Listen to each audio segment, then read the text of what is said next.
वैसे भी नबी पाक रहमतुल आलमीन है और उनसे तो हर एक को रहमत की उम्मीद है।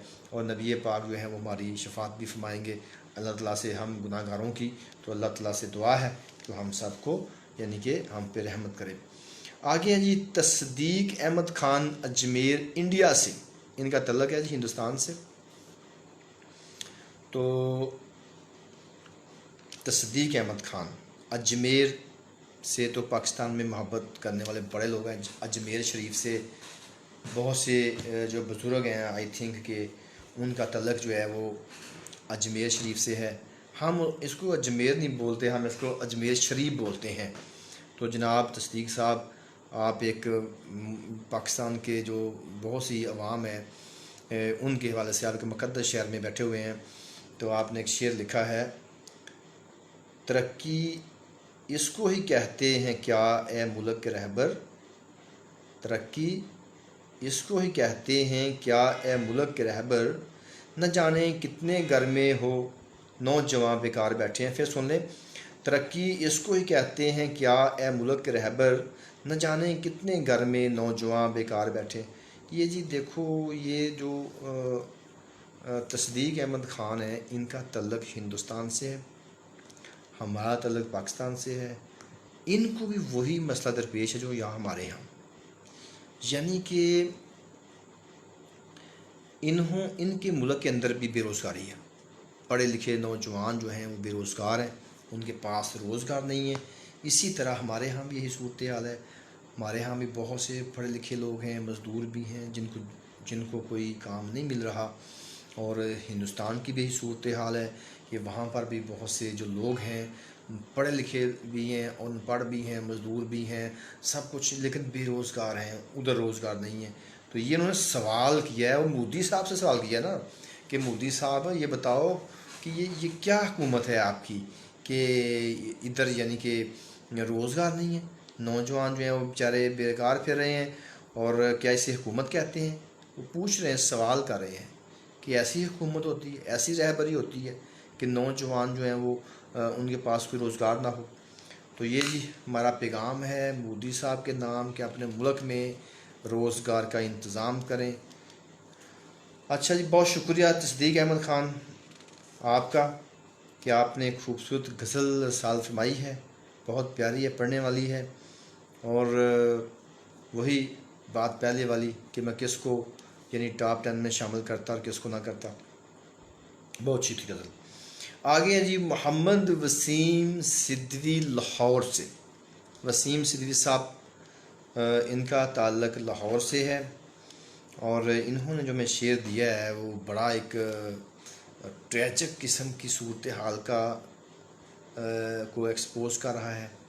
शेर खूबसूरत है, और जो मौजूदा दौर के बड़े बड़े जो समझते हैं अपने आप को कि हम अल्लाह के बंदे हैं और हमारी अल्लाह के यहाँ चलती है और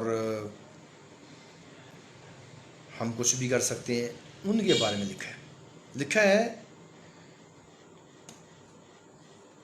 तुम्हें लोगों जो देते थे शफा दो चार फूंकों से, तुम्हें लोगों जो देते थे शफा दो चार फूंकों से, वबा के खौफ से वो भी हुए लाचार बैठे हैं। लो जी, बहुत से पाकिस्तान में ऐसे अदारे बने हुए हैं जहाँ पे फूंकें मारी जाती हैं और वो फूंकों से इलाज करते हैं, लेकिन ये जो कोरोना है इसने सबके भेद खोल दिए। तो सिद्दीकी साहब का शेर इसी बात को एक्सपोज कर रहा है, बहुत प्यारा शेर है कि अच्छा सिद्दीकी साहब, मैं आपसे इस बात पे मुखातब हूँ कि